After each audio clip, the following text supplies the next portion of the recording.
नमस्कार, आप देख रहे हैं कशिश न्यूज और खास खबर के साथ मैं हूं दीपक शर्मा। दूसरे चरण की समृद्धि यात्रा पर निकले नीतीश कुमार मधुबनी का दौरा करने पहुंचे। जिले को क्या सौगात दी गई, सीएम के संबोधन में क्या खास रहा, सब बताएंगे। कहां होगा यात्रा का अगला पड़ाव, वो भी दिखाएंगे। साथ ही देखेंगे शिबू सोरेन को पद्म भूषण दिए जाने पर क्या है झारखंड के नेताओं की प्रतिक्रिया। तो अगले आधे घंटे तक बने रहिए हमारे साथ। और पहले खबर नीतीश कुमार की प्रगति यात्रा की। बिहार के मुख्यमंत्री नीतीश कुमार ने अपनी समृद्धि यात्रा के दूसरे चरण की शुरुआत मधुबनी से की। यात्रा के इस महत्वपूर्ण पड़ाव पर मुख्यमंत्री के साथ डिप्टी सीएम सम्राट चौधरी और कैबिनेट मंत्री विजय चौधरी भी मौजूद रहे। मुख्यमंत्री ने जिले में विकास कार्यों का जायजा लिया, साथ ही जिले को 391 करोड़ की योजनाओं की सौगात दी। इनमें 298 करोड़ रुपए की लागत से 101 योजनाओं का शिलान्यास हुआ, जबकि 93 करोड़ रुपए की लागत से पूरा हो चुकी 294 योजनाओं का उद्घाटन हुआ। मुख्यमंत्री ने पंचायत भवन का निरीक्षण भी किया। इस दौरान वे पंचायत भवन की छत पर चढ़ गए और कामकाज देखा। उनके साथ डिप्टी सीएम सम्राट चौधरी भी मौजूद रहे। मुख्यमंत्री ने छत से अधिकारियों को निर्देश भी दिए। मुख्यमंत्री ने अलग अलग विभागों के स्टॉल का भी निरीक्षण किया। उन्होंने लोगों से सीधे बातचीत की और योजनाओं का फीडबैक लिया। मुख्यमंत्री ने पंचायत भवन में स्थानीय जनप्रतिनिधियों और अधिकारियों के साथ समीक्षा बैठक भी की। बाद में लोगों को संबोधित करते हुए उन्होंने कहा कि हर तरफ विकास हो रहा है और 7 निश्चय 3 के तहत महिलाओं को 2 लाख रुपए दिए जाएंगे। साथ ही युवाओं को नौकरी और रोजगार दिया जाएगा। 7 काम है। पहला है रोजगार के लिए जिले की 7,42,000 महिलाओं को, पहले वाली बात है, महिलाओं को 10,000 रुपये के हिसाब से राशि दी जा चुकी है। तो इन्हें रोजगार आगे बढ़ाने के लिए 2 लाख रुपए तक की अतिरिक्त सहायता भी दी जाएगी। आपके यहाँ का बता रहे हैं। और फिर मधुबनी जिले में औद्योगिक क्षेत्र की स्थापना कर नए उद्योग लगाए जाएंगे।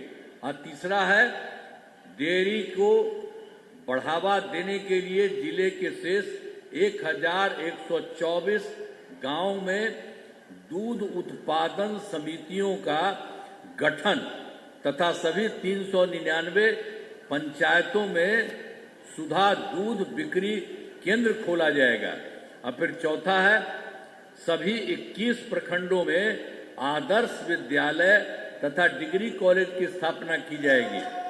अब पांचवा है सभी 21 सामुदायिक स्वास्थ्य केंद्रों को विशिष्ट अस्पताल एवं मधुबनी सदर अस्पताल को अति विशिष्ट अस्पताल बनाया जाएगा। और फिर छठा है मधुबनी जिले में खेलों के लिए सेंटर ऑफ एक्सीलेंस की स्थापना की जाएगी। और 7वां है सबका सम्मान जीवन आसान निश्चय के तहत कठिनाइयों को दूर कर लोगों के लिए सरकारी सुविधाएं प्राप्त करना आसान बनाया जाएगा। मुख्यमंत्री नीतीश कुमार ने एक बार फिर लालू राबड़ी के शासनकाल की याद दिलाई। उन्होंने कहा कि नवंबर 2005 से बिहार में एनडीए सरकार बनी, उसके बाद से ही राज्य में चीजें बेहतर होना शुरू हुई। नीतीश कुमार ने गिनाया कि एनडीए की सरकार बनने के बाद स्कूल खोले गए, अस्पताल को अपग्रेड किया गया, लॉ एंड ऑर्डर की स्थिति को ठीक किया गया। समृद्धि यात्रा के दौरान सीएम लगातार इस बात की चर्चा करते आ रहे हैं। 2005 को और उसके पहले जो लोग थे उन लोगों के द्वारा कितना खराब काम हुआ था, कोई काम ठीक नहीं कर रहे थे। अब उस समय जो समझ लीजिए पहले क्या स्थिति थी, पहले बहुत बुरा हाल था। लोग शाम के बाद घर से बाहर नहीं निकलते थे। याद करिए ना, उन लोगों के समय में घर से बाहर शाम के बाद लोग नहीं निकलते थे।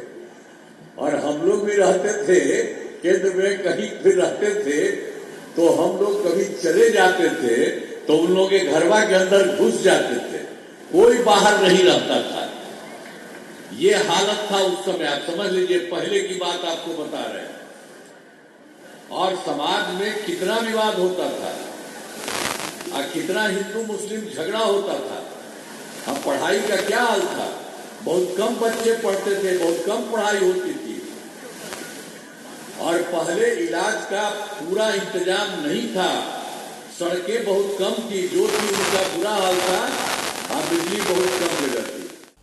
यात्रा में मुख्यमंत्री के साथ रहे डिप्टी सीएम सम्राट चौधरी ने कहा कि 2024 में जब बाढ़ आई थी तो पूरा सुपौल, सहरसा, अररिया और मधेपुरा पानी में डूब गया था, लेकिन बीते साल जब नेपाल ने पानी छोड़ा तो इन जिलों के कुछ गांवों पर ही प्रभाव पड़ा, यानी बाढ़ जैसी त्रासदी से नीतीश कुमार सरकार ने निजात दिलाई। वहीं जेडीयू सांसद संजय झा ने कहा कि चुनाव के दौरान पटना में बारिश के कारण नीतीश कुमार हेलीकॉप्टर से मधुबनी नहीं पहुंच पाए थे, लेकिन उनका कमिटमेंट था तो वे रोड से आए और जनता से विधानसभा की 10 में से 9 सीट एनडीए की झोली में डाल दी। सभा को मंत्री विजय चौधरी ने भी संबोधित किया। याद कीजिए 2007-8 में बाढ़ आया था और तब मात्र 1,92,000 क्यूसेक पानी नेपाल ने छोड़ा था और बिहार के लगभग ये पूरा कोसी और मिथिलांचल के इलाके में पूरे बाढ़ की स्थिति बन गई थी। लेकिन नीतीश कुमार जी और एनडीए की सरकार ने लगातार इसकी संरचना को ठीक करते रहने का काम किया। क्षेत्र में बारिश हो गया, हेलीकॉप्टर नहीं उड़ा मधुबनी से, पटना से। अब मुख्यमंत्री जी ने तय किया कि वह हेलीकॉप्टर नहीं उड़ा तो नहीं उड़ा, उस बारिश में बाय रोड मुख्यमंत्री जी मधुबनी के इस क्षेत्र में चुनाव प्रचार करने के लिए आए।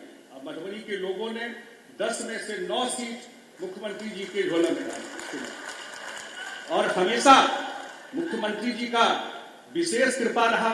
मैं एक ही दो बात और बता के, बगल में मिथिला हाट है मुख्यमंत्री जी, आपके कृपा से 2023 में आप ही ने उसका उद्घाटन किया था और आज ये मिथिला हाट पूरे दुनिया में मिथिला की पहचान बन गई। यात्रा के पहले चरण में मुख्यमंत्री ने 9 जिलों का दौरा किया था और दूसरे चरण में 3 जिलों का दौरा होगा। मधुबनी के बाद मुख्यमंत्री दरभंगा के दौरे पर जाएंगे और इसके बाद समस्तीपुर दौरे के साथ ही समृद्धि यात्रा के दूसरे चरण का समापन होगा। ब्यूरो रिपोर्ट, कशिश न्यूज।